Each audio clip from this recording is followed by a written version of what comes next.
Hello साथियों, कैसे हो सभी लोग। मैं फारूक आप सभी लोगों का अपने YouTube channel maths by Farooq sir पे हार्दिक स्वागत करता हूं।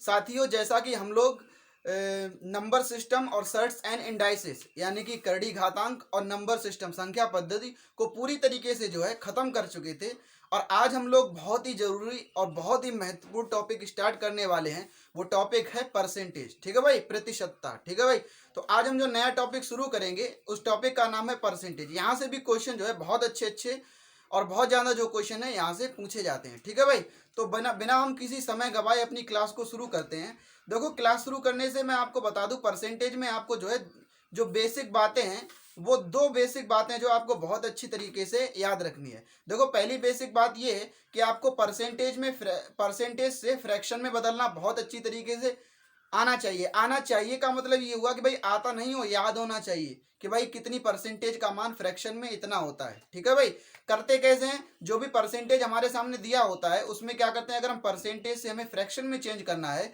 तो देखो परसेंटेज का साइन हट जाता है और डिवाइड किसका हो जाता है, 100 का। तो जब भी हमें परसेंटेज से फ्रैक्शन में चेंज करना हो तो हम क्या करते हैं, 100 का क्या कर देते हैं, डिवाइड कर देते हैं। ठीक। अब दूसरी चीज याद आती है कि भाई फ्रैक्शन से परसेंटेज में डिवाइड करना, यानी कि भिन्न से प्रतिशत में बदलना। ठीक है भाई, तो फ्रैक्शन से परसेंटेज में बदलने के लिए क्या करना पड़ता है, 100 का क्या कराना पड़ता है, मल्टीप्लाई कराना पड़ता है। तो देखो, आपको परसेंटेज से फ्रैक्शन में चेंज करना यानी कि प्रतिशत से भिन्न में बदलना और भिन्न से प्रतिशत में बदलना, ये आना नहीं चाहिए बल्कि याद होना चाहिए कि किस वैल्यू का मान कितना होता है। तो सभी लोग याद कर लेना। ठीक है भाई, घर पे। और हम लोग जो है मैन अपनी जो है क्लास आज शुरू करते हैं। ठीक है भाई, तो हमारे सामने जो पहला क्वेश्चन है, देखो जो मैंने अभी आपको बात बताई परसेंटेज से फ्रैक्शन और फ्रैक्शन से परसेंटेज वाली, उसी पर बेस्ड मैंने एक क्वेश्चन पहला लिया है। आपको ये क्वेश्चन बहुत बड़ा लग रहा होगा और बहुत कठिन लग रहा होगा, कोई कठिन नहीं है, केवल इन्हीं दो बातों पर बेस्ड ये वाला जो है हमारा क्वेश्चन आपके सामने दिया जा रहा है। ठीक है भाई, क्वेश्चन किस प्रकार है वो मैं आपको पढ़ के सुनाता हूँ। देखो, कहा जा रहा है मित्तल जो है, मैं देखो क्वेश्चन पढ़ता हूँ आपके सामने। कहा जा रहा है मित्तल मुंबई में स्थित अपने स्टील के प्लांट को बेचना चाहता है। कोई मित्तल होगा और उसका मुंबई में क्या है, एक स्टील प्लांट है और वो उसको क्या करना चाहता है, बेचना चाहता है। आगे कहा जा रहा है कि जेएसडब्ल्यू और टाटा दोनों ही उसके प्लांट से संबंधित अन्य फायदों के कारण उसके प्लांट को क्या करते हैं, खरीदना चाहते हैं। ठीक है भाई, अन्य फायदों के कारण प्लांट को खरीदना चाहते हैं। अब आगे कहा जा रहा है कि मित्तल के स्टील प्लांट की कीमत जेएसडब्ल्यू की संपत्ति से 50% और टाटा की संपत्ति से क्या है, बोलो भाई, टाटा की संपत्ति से 100% अधिक है। तो देखो, इसका मतलब ये हुआ कि जो मित्तल के स्टील प्लांट की जो कीमत है वो किससे, जेएसडब्ल्यू के पास जो संपत्ति है उससे 50% ज्यादा है, और टाटा के पास जो संपत्ति है उससे कितने परसेंट ज्यादा है, 100% ज्यादा है। तो पहले तो हम एक काम करते हैं कि जेएसडब्ल्यू के प्लांट की कीमत, ठीक है भाई, सॉरी, मित्तल के प्लांट की कीमत, जेएसडब्ल्यू की संपत्ति और टाटा की संपत्ति, इन तीनों का हम क्या ले लें, रेशियो ले लें। क्योंकि हमें जब भी परसेंटेज में पूछा जाता है तो हम रेशियो से ही हम जो है परसेंट को बता सकते हैं। ठीक है भाई, तो रेशियो में हम बदल लेते हैं। तो देखो, आपको एक बात याद रखनी है, यहाँ पर उसने सबसे पहले कहा कि भाई मित्तल की जो प्लांट की कीमत है वो जेएसडब्ल्यू की संपत्ति से कितना परसेंट, 50%। हमें अच्छी तरीके से पता है 50% का जब हम फ्रैक्शन चेंज करेंगे तो वो कितना आएगा, बोलो, 1/2। जब भी आप किसी परसेंटेज को फ्रैक्शन में चेंज करते हो, जो डिनोमिनेटर में वैल्यू होती है यानी कि जो हर में संख्या लिखी होती है वो उसकी ओरिजिनल वैल्यू होती है, मतलब यहीं से हमें जो है कंपेरिजन करनी है। और जो ऊपर वाली वैल्यू यानी न्यूमिनेटर की जो वैल्यू होती है वो उसका रिजल्ट होती है, कितना हमें बढ़ाना है कितना हमें घटाना है। ठीक है भाई, तो उसने देखो ये कहा कि भाई, अब देखो पता कैसे करोगे कि भाई कंपैरिजन किससे हो रही है, तो ध्यान रखना कि देखो ये से आ जाए, से, का, की तुलना में ये वर्ड, ठीक है भाई, का, की, के तुलना में या से, ये वर्ड अगर आ जाते हैं, ये शब्द आ जाते हैं, तो ये जिसके भी साथ लिखे होते हैं उसकी वैल्यू हमेशा डिनोमिनेटर यानी कि हर में लिखी होती है। ठीक है भाई, और बाकी की वैल्यू किस में होती है, न्यूमिनेटर यानी कि अंश में होती है। तो कहा जा रहा है क्वेश्चन में कि मित्तल की संपत्ति जेएसडब्ल्यू की संपत्ति से, अब देखो ये से जो वर्ड लगा हुआ है किसके साथ लगा हुआ है, जेएसडब्ल्यू की संपत्ति। इसका मतलब ये है कि जेएसडब्ल्यू की संपत्ति कितनी होगी, 2 यूनिट। तो मित्तल की संपत्ति उससे कितना यूनिट ज्यादा होगी, 1 यूनिट ज्यादा होगी। इसका मतलब ये है भाई, अगर जेएसडब्ल्यू की संपत्ति अगर 2 यूनिट है तो मित्तल की संपत्ति उससे 1 यूनिट ज्यादा है, यानी कितनी होगी, बोलो, 3 यूनिट होगी। कितनी होगी, 3। अच्छा ठीक, अब इस 1/2 को हमने हटा दिया। और उसने ये भी बोला है कि मित्तल की संपत्ति है वो जेएसडब्ल्यू की संपत्ति से 50%, लेकिन टाटा की संपत्ति से 100% अधिक है। हमें पता है 100% को जब फ्रैक्शन में बदलेंगे वो तो 1/1 ही आ जाएगा। अब देखो उसने कहा कि देखो टाटा की संपत्ति से, अब ये से शब्द किसके साथ लगा हुआ है, टाटा की संपत्ति, यानी टाटा की संपत्ति कितनी होगी, जो डिनोमिनेटर में होगी, यानी कि 1 यूनिट। 1 यूनिट जो होगी वो टाटा की संपत्ति होगी, लेकिन उससे मित्तल की संपत्ति 1 यूनिट ज्यादा है, तो इसका मतलब मित्तल की संपत्ति कितनी होगी, 2 यूनिट। अब हमें पता है मित्तल की संपत्ति हम 3 यूनिट लिख ही चुके हैं, तो 2 यूनिट का मान किसके बराबर है, 3 के। तो अगर हमें टाटा की संपत्ति चाहिए, टाटा की संपत्ति, तो देखो टाटा की संपत्ति तो 1 यूनिट होगी, तो 2 यूनिट का मान 3 है, तो 1 यूनिट का मान कितना आ जाएगा, बोलो 3/2। तो ये हमारी जो संपत्ति आ जाएगी, ये वाली किसकी आएगी, टाटा की संपत्ति आएगी, है ना। अब हमें पता है कि अनुपात में, यानी कि रेशियो में कभी भी जो नंबर्स होते हैं वो फ्रैक्शन में नहीं हो सकते। अनुपात में संख्याएं भिन्न में कभी नहीं हो सकती। अनुपात में हमेशा संख्याएं पूर्णांक में होती हैं, यानी इंटीजर वैल्यू होती है, ठीक है। तो पूर्णांक में बदलने के लिए हमें क्या करना पड़ेगा, इस पूरे में किसका मल्टीप्लाई करा लें, 2 का करा लें। तो देखो पूरे में 2 का मल्टीप्लाई कराएंगे तो यहाँ आ जाएगा कितना, 6, यहाँ आ जाएगा 2 दूनी 4, और जब हम 2 का 3/2 में मल्टीप्लाई कराएंगे तो 2 से 2 कट जाएगा, और कितना आएगा, बोलो 3 आएगा। इसका मतलब सीधा सीधा ये हो गया कि भाई अगर हम मित्तल, जेएसडब्ल्यू और टाटा की संपत्ति का रेशियो निकालें तो वो कितना आएगा, 6:4:2। इसका मतलब 6 यूनिट मित्तल की प्लांट की कीमत होगी, 4 यूनिट जेएसडब्ल्यू की संपत्ति है, और टाटा की संपत्ति कितनी है भाई, 3 यूनिट है। अच्छा ठीक, अब हम बढ़ते हैं आगे क्वेश्चन में। आगे देखो, आगे क्वेश्चन में हमसे ये कहा जा रहा है कि यदि जेएसडब्ल्यू और टाटा विलय करना चाहते हैं, जेएसडब्ल्यू और टाटा दोनों मिल जाना चाहते हैं, और दोनों एक साथ अपनी परिसंपत्तियों को मिलाकर प्लांट को क्या करना चाहते हैं भाई, प्लांट को खरीदना चाहते हैं, मतलब ये दोनों मिल जाना चाहते हैं, मिलकर इस मित्तल के प्लांट को खरीदना चाहते हैं, तो मित्तल के प्लांट की कीमत इन संपत्तियों की कीमत का लगभग कितने प्रतिशत होगी। तो देखो एक बात बताओ, अब इन दोनों की संपत्ति, तो देखो इन दोनों की संपत्ति कितनी है, जेएसडब्ल्यू और टाटा की 4 और 3 7 यूनिट, इन दोनों की संपत्ति कितनी है, 7 यूनिट। और उसने कहा कि इन दोनों की संपत्तियों की कीमत, हाँ ठीक, तो उसने ये कहा कि भाई मित्तल के प्लांट की कीमत, तो मित्तल के प्लांट की कीमत है कितनी, 6, और कहा जा रहा है इन दोनों की संपत्तियों की कीमत का। तो अब एक बात बताओ, ये का वर्ड किसके साथ लगा हुआ है, इन दोनों की संपत्तियों के साथ। इन दोनों, देखो इन दोनों की संपत्तियों की कीमत, तो इन दोनों की संपत्ति की कीमत कहां पर रहेगी, डिनोमिनेटर में, यानी कि हर में। तो देखो इन दोनों की संपत्ति कितनी है, 4 और 3 7, 7 रहेगी कहां पर, नीचे, यानी कि डिनोमिनेटर में। और मित्तल की कीमत कितनी है, 6 यूनिट, तो 6 कहां पर रहेगी, न्यूमिनेटर में। तो ये हमारे सामने फ्रैक्शन में आ गई, और हमें बताना है कि परसेंटेज में बताना है, लगभग कितने प्रतिशत होगी, परसेंटेज बताना है। तो हमें पता है कि फ्रैक्शन से परसेंटेज में बदलने के लिए क्या करते हैं, 100 का मल्टीप्लाई, तो इसमें 100 का मल्टीप्लाई कराएंगे, आंसर आ जाएगा। देखो हमें पता है, अब इस देखो 6 गुणा 100/10 को मैं 100/7 को ऐसे भी लिख सकता हूँ, 6 इंटू 100 कितना, बोलो 7, ठीक है भाई। हमें पता है कि भाई 1/7 का जो परसेंटेज होता है वो 14 सही 2/7 होता है, और हम इसमें पूरे में क्या कराना पड़ेगा, 6 का मल्टीप्लाई, तो कितना आ जाएगा, 84 प्लस 2/7 में 6 का गुणा कराएंगे, 6 दूनी 12/7। अब फिर से ये कट जाएगा, 7 एकम 7, और बचेगा कितना, बोलो 5। तो इसको ऐसे लिखेंगे, 84 प्लस 1 और प्लस का कितना, 7 एकम 7 और 5 12, यानी कि 5/7। तो 84 और 1 85 सही 5/7, तो यानी कि इस क्वेश्चन का जो आंसर आएगा वो कितना आएगा, बोलो भाई, 85 सही 85 सही 5/7। हाय नहीं रो, ये 85 नहीं आ रहा, नहीं नीचे वाली, ठीक, नीचे वाला नहीं आ रहा, समझ जाना। यहाँ पर देखो मैंने क्या किया है कि 14 सही 2/7 में 6 का मल्टीप्लाई कराएंगे तो ये इतना आएगा, ठीक है भाई। नहीं आ रहा, चलो ठीक। तो कहने का मतलब ये है कि देखो, चलो यहाँ पर नहीं आ रहा, मैं आपको एक बात समझाना चाहता था, कोई बात नहीं। आप एक काम करना, 6 का मल्टीप्लाई कराओगे 100/7 में, तो जो हमारा आंसर आएगा वो कितना आएगा, वो 85 सही 5/7 आएगा। यही हमारे क्वेश्चन का क्या होगा, राइट आंसर। यहाँ पर जगह नहीं है इसलिए मैंने डायरेक्ट इसका जो है आंसर लिख दिया, ठीक है भाई। ये तो आ रहा है 85 सही, ठीक। तो कहने का मतलब ये हुआ कि इसका जो राइट आंसर आएगा वो 85 सही 5/7%, ठीक है भाई। यही इस क्वेश्चन का क्या होगा, राइट आंसर होगा। तो उम्मीद करता हूँ कि ये जो क्वेश्चन है आपको बहुत अच्छे से जो है समझ में आया होगा, ठीक है भाई। सभी के समझ में आया, अब आगे बढ़ते हैं, ठीक है भाई। ठीक है भाई, चलो बढ़ते हैं भाई आज के जो है दूसरे क्वेश्चन पे, ठीक है भाई। देखो दूसरा क्वेश्चन हमारे सामने इस प्रकार है, बहुत आसान क्वेश्चन है। काजर भाई, एक शहर में जनसंख्या का, ठीक है भाई, एक शहर में जनसंख्या का 40% वयस्क महिलाएं हैं, ठीक है भाई। और कहा जा रहा है कि भाई 10% क्या है, बच्चे हैं।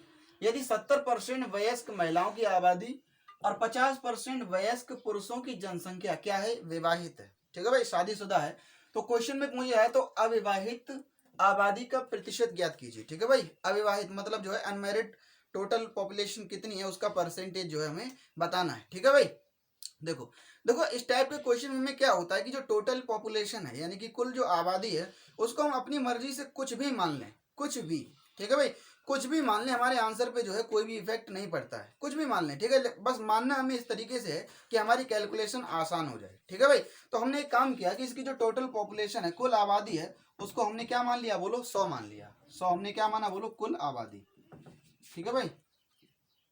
चलो ठीक, हमने कुल आबादी कितनी मान ली, 100 मान ली। अच्छा ठीक, अब देखो उसने ये कहा कि एक शहर में जनसंख्या का 40% वयस्क महिलाएं हैं। इसका मतलब ये है अगर 100 कुल आबादी होगी उसका 40% वयस्क महिलाएं, तो 100 का 40% कितना हुआ, 40। इसका मतलब जो वुमेन है वो कितनी है बोलो, 40 है वयस्क, ठीक है भाई। अच्छा ठीक, आगे ये कहा जा रहा है कि और 10% बच्चे हैं, तो 100 का 10% कितना हुआ, 10 हुआ, तो 10 क्या है बोलो, चिल्ड्रेन है, ठीक है।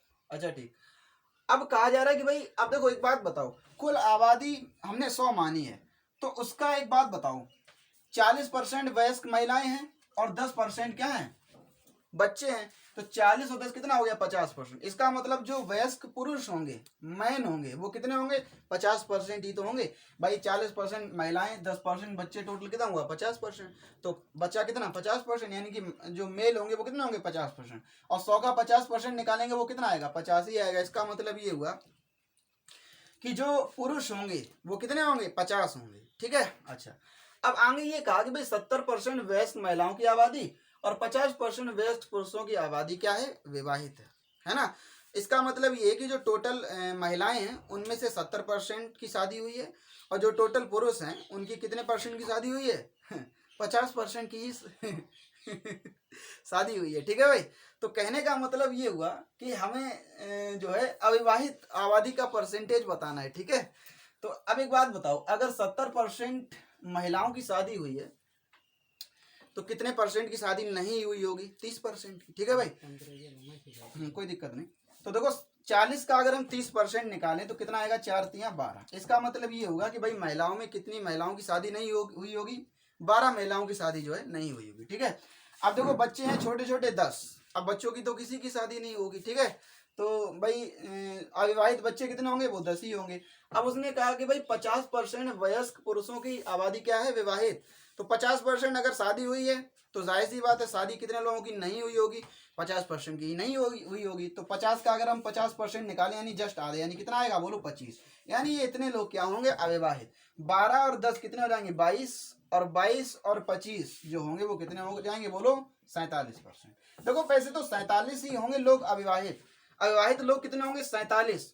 चूंकि हमने टोटल जनसंख्या 100 मानी है तो 100 का 47 कितना होगा, 47% ही होगा।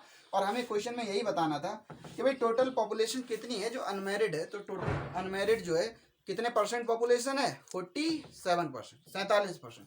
तो उम्मीद करता हूँ ये भी क्वेश्चन जो है आपके समझ में आया होगा। बढ़ते हैं हम आज के अगले क्वेश्चन पे, ठीक है भाई। ठीक है भाई, चलो अब हम लोग जो है बढ़ते हैं आज के जो है तीसरे क्वेश्चन पे, ठीक है भाई।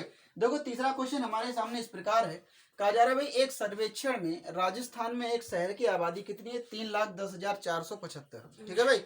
राजस्थान में एक शहर की आबादी 3,10,475 मापी गई। कहा जा रहा है भाई शहर के पुरुष और महिला के बीच का जो अनुपात है वो कितना है, 32:23 है, ठीक है भाई। यानी कि 32 यूनिट पुरुष हैं और 23 यूनिट क्या है, महिलाएं हैं। आगे कहा जा रहा है यदि अगर पुरुषों में 60% साक्षर और महिलाओं के बीच 40% साक्षर है, इसका मतलब देखो साक्षर का मतलब होता है पढ़े लिखे, यानी कि एजुकेटेड लोग, ठीक है भाई। तो यानी कि पढ़े लिखे लोगों में जो पुरुष जो है पढ़े लिखे कितने हैं, 60%, और महिलाएं पढ़ी लिखी कितनी है बोलो, 40% है, ठीक है भाई। महिलाएं पढ़ी लिखी कितनी है, 40%। तो कहा जा रहा है तो शहर में साक्षर व्यक्ति की कुल संख्या क्या है, मतलब टोटल जो है हमें बताने टोटल पढ़े लिखे लोग जो है वो कितने हैं, है ना। अच्छा ठीक, अब देखो एक बात बताओ, हमें पता है कि 32 यूनिट पुरुष हैं और 23 यूनिट क्या है बोलो, महिलाएं हैं। तो अगर हम बात करेंगे भाई अनुपात में जो टोटल पॉपुलेशन है वो कितनी है, तो 32 और 23 कितने हो जाएंगे, 3 और 2 5, और 3 और 2 5, यानी कि 55 यूनिट बराबर टोटल वास्तव में कितने हैं, 3,10,475। तो देखो 3,10,475 बराबर होगा किसके बोलो, 55 यूनिट के। अब हमें मान पहले निकालना है कि टोटल बटे, हाँ नहीं आ रहा, नहीं देखो, हाँ कोई बात नहीं। तो 32 यूनिट बराबर किसके होगा, सॉरी 55 यूनिट बराबर होगा 3,10,475 के, तो हमें 1 यूनिट का मान बताना है, तो 1 यूनिट का मान किसके बराबर होगा? 3,10,475 बटे कितना बोलो 55। ठीक है, अच्छा ठीक। अब आगे देखो हमें क्या काम करना है, हमें पहले तो ये बताना है कि भाई टोटल पुरुष कितने होंगे। तो पुरुष कितने हैं? 32 यूनिट।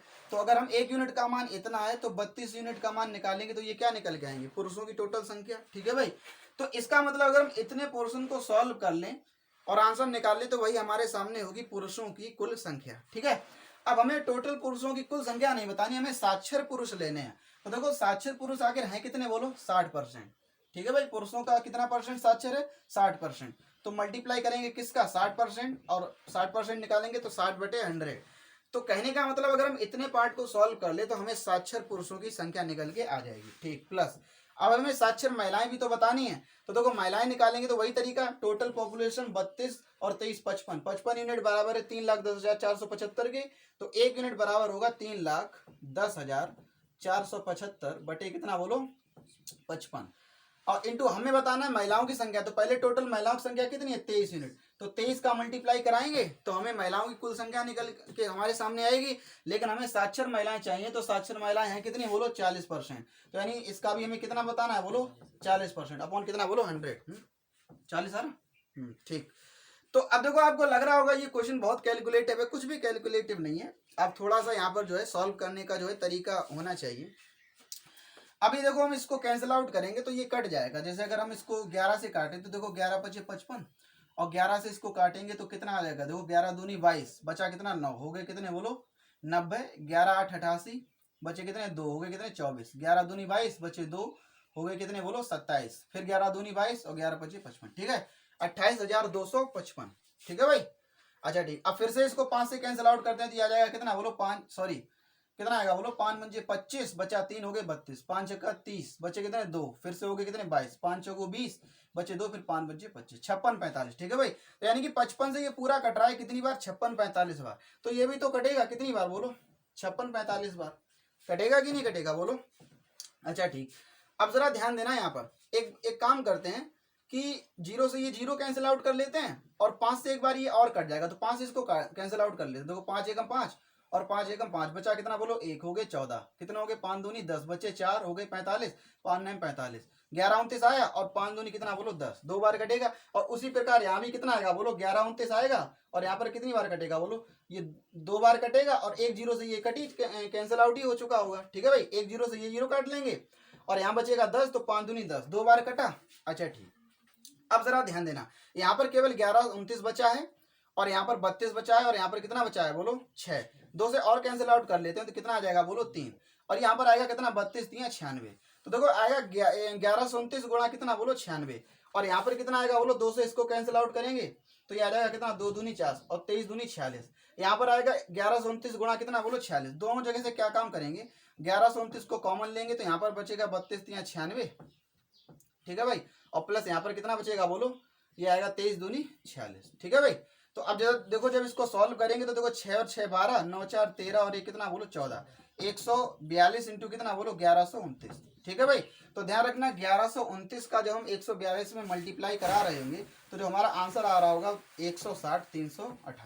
ठीक है भाई, आप गुणा करा लेना इसका, मुझे याद है इसका आंसर, तो मैंने यहाँ पर लिख दिया कि भाई 160 318 इस क्वेश्चन का क्या होगा? राइट आंसर होगा। ठीक है भाई, तो कहने का मतलब ये है कि भाई इस टाइप के क्वेश्चन जो कोई भी अगर आपसे क्वेश्चन में पूछा जाता है तो बड़ी आसानी से आप क्वेश्चन को सॉल्व कर पाएंगे। ठीक है भाई, अब हम लोग बढ़ते हैं अगले क्वेश्चन।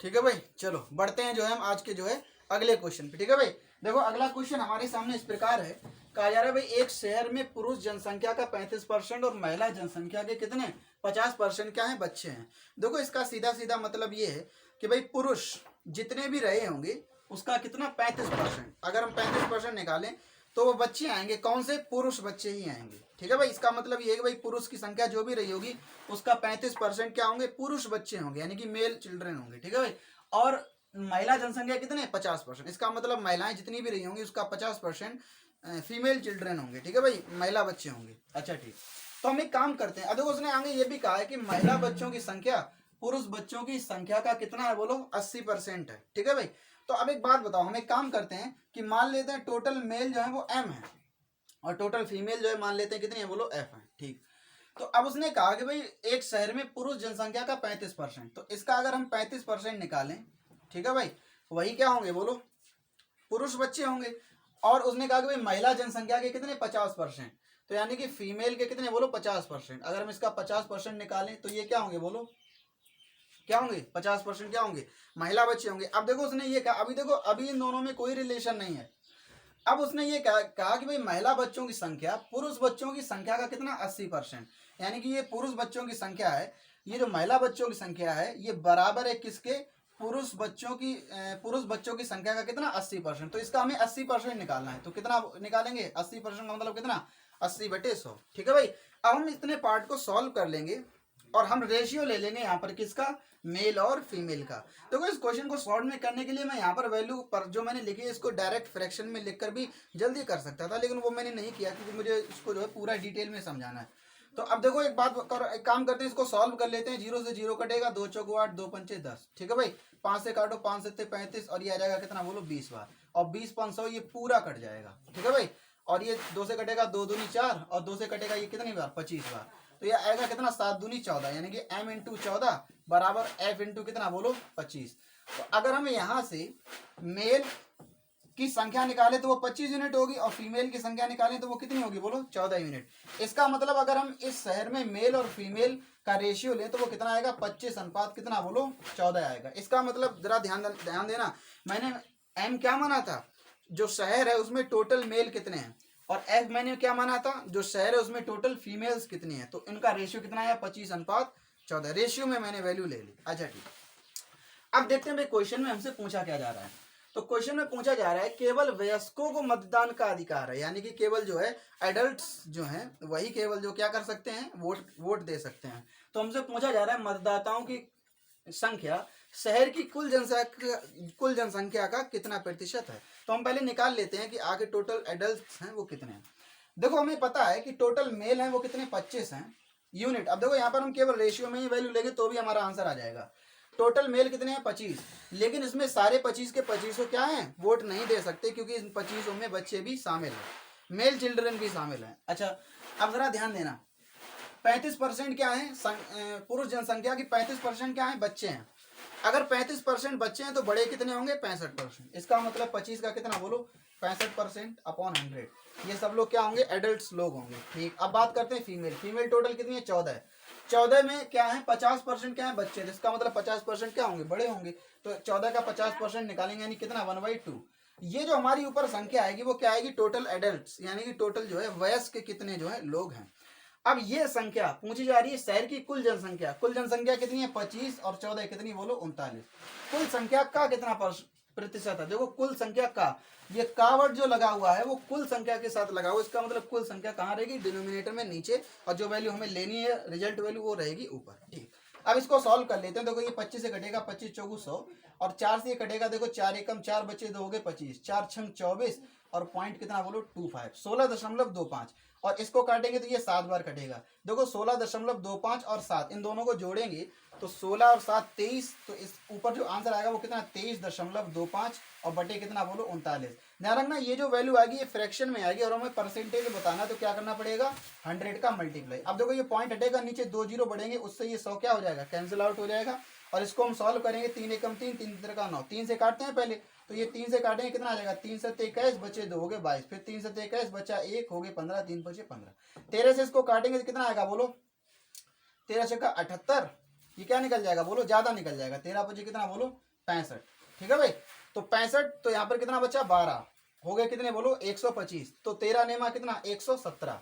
ठीक है भाई, तो कितना बचा 5 और 3 8, पॉइंट लगा लिया हो गए 80, 13 छक्का 78, यानी कि 59.6। तो जो हमारा क्वेश्चन का आंसर आएगा वो कितना आएगा, वो आंसर आएगा मैं यहाँ लिख देता हूँ, जो आंसर आएगा वो आएगा 59.6%। ठीक है भाई, इसका मतलब ये हुआ कि भाई मतदान करने वालों की संख्या कुल संख्या का कितना परसेंट है 59.6, 59.6%। यही इस क्वेश्चन का क्या होगा राइट आंसर होगा। ठीक है भाई, तो उम्मीद करता हूँ कि ये भी क्वेश्चन आपको बहुत अच्छे से समझ में आया होगा। अब हम लोग बढ़ते हैं आज के अगले क्वेश्चन पे। ठीक है भाई, ठीक है भाई, चलो अब हम लोग जो बढ़ते हैं आज के जो है अगले नहीं लास्ट क्वेश्चन पे। ठीक है भाई, आज की क्लास का आखिरी क्वेश्चन हमारे सामने इस प्रकार है, कहा जा रहा है भाई एक कस्बे की जो जनसंख्या है, ठीक है भाई, देखो एक कस्बे की आबादी 20,000 है, यदि पुरुषों की संख्या 4% और महिलाओं की संख्या 5% बढ़ जाए तो आबादी 20,880 हो जाती है। आबादी कितनी हो जाती है? 20,880 हो जाती है, हो जाएगी। तो महिलाओं की संख्या कितनी है? हमें महिलाओं की संख्या बतानी है इस शहर में कितनी है। ठीक है भाई। अब देखो, अब आप मुझे एक बात बताओ, क्वेश्चन में पहले जो आबादी थी वो कितनी थी? 20,000, और अब महिलाओं और पुरुषों की जनसंख्या बढ़ने की वजह से अब कितनी हो गई? 20,880। तो अभी मुझे एक बात बताओ, टोटल जो जनसंख्या बढ़ गई है वो कितनी बढ़ गई है? बोलो। 880 बढ़ गई है भाई। अभी 20,880 होगी, पहले कितनी थी? 20,000। तो यानी जो जनसंख्या बढ़ गई है वो कितनी बढ़ गई है? 880।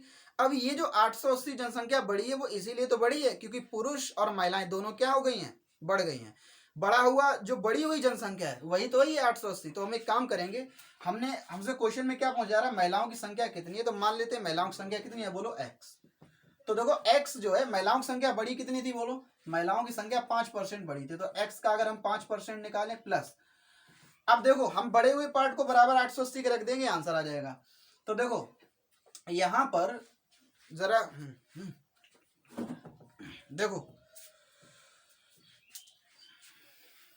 x का, हाँ ठीक, x का कितना? बोलो 5%, यानी कि महिलाओं की जनसंख्या कितनी बढ़ी है? बोलो 5% बढ़ी है। और पुरुषों की जनसंख्या, अब देखो एक बात बताओ, अगर महिलाओं की संख्या मैंने x मान ली है, टोटल जनसंख्या कितनी है? बोलो 20,000। ठीक है भाई। अगर महिलाओं की संख्या मैंने x मान ली तो पुरुषों की संख्या कितनी होगी? बोलो 20,000 माइनस का कितना? बोलो x। और ये कितनी बढ़ गई है? बोलो 5। ठीक है भाई, ये कितनी बढ़ गई है? 5% नहीं, सॉरी, कितनी? बोलो 4%। अच्छा ठीक, तो ये 4% अपॉन कितना? बोलो 100। ठीक है, बराबर। और इसी के जो टोटल जनसंख्या बढ़ी है वो कितनी बढ़ी है? 880, बराबर रख देंगे कितने की? 880 के। अब देखो इसको सॉल्व करेंगे, ये आएगा 5x, और जब हम 4 का अंदर गुणा कराएंगे तो 20×80,000 और माइनस का कितना? 4x। देखो डिनोमिनेटर में दोनों जगह सेम है, यानी 100 है, तो हम अंश को ऐसे ही जोड़ लेंगे। जब देखो 5x और यहाँ पर कितना आएगा? बोलो माइनस का 4x, तो 5x में से 4x जाएंगे, केवल x बचेंगे। और यहाँ पर कितना आएगा? 20×80, 80,000 आएगा, बराबर। अब देखो बट्टे में 100 आएगा, 100 का इधर मल्टीप्लीकेशन हो जाएगा, तो ये कितना आ जाएगा? बोलो 880, 2 जीरो और लग जाएंगे, देखो ये आ जाएगा 88,000, और ये कितना? 80,000। जब इसको इस तरफ ले जाएंगे तो x का मान कितना आएगा? 88,000 में से 80,000 जाएंगे तो कितना बचेगा? बोलो 8,000। तो हमने देखो महिलाओं की संख्या x मानी थी और x का मान कितना आ गया? बोलो 8,000। यानी कि जो इस क्वेश्चन में जो पूछा जा रहा था महिलाओं की संख्या बताइए, तो महिलाओं की संख्या कितनी होगी? 8,000 होगी। ठीक है भाई। तो उम्मीद करता हूँ जितने भी सवाल मैंने आपको आज की क्लास में कराए हैं सारे के सारे जो है आपको बहुत अच्छे से जो है समझ में आए होंगे। ठीक है भाई। अब हम लोग जो है आज की क्लास को यहीं तक रखेंगे। सभी लोग, जितने भी लोग वीडियो को देख रहे हैं, ज़्यादा से ज़्यादा अपने दोस्तों में क्या कर दें? शेयर कर दें भाई। ठीक है। और जो भी लोग नए हैं वो चैनल को क्या कर लें भाई? सब्सक्राइब कर लें। ठीक है भाई। चलो आज हम अपनी क्लास को यहीं तक रखते हैं। धन्यवाद। ठीक है।